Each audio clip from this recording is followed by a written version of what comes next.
प्रकारे हालचाली शरीराच्या होत होत्या ते खेळ अतिशय महत्वाचे होते.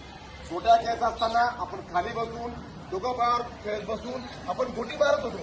गोटी मारल्यानंतर गोटी मारताना तो नेम घेतल्यानंतर आपल्या शरीरामध्ये आपल्या मनामध्ये एक प्रकारे टार्गेट निर्माण करून आपण ती अचूक गोटी मारत होतो.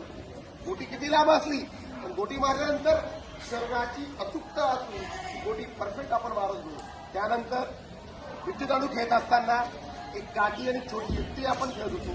त्या छोट्याच्या काठीने ती विट्टी मारायचा आनंद, विट्टीला मारल्यानंतर ती विट्टीवर आल्यानंतर तिची होणारी स्विंग आणि त्यानंतर मारल्या जाणारी आपली काठी हा वेग आपल्याला साधता येत होतो.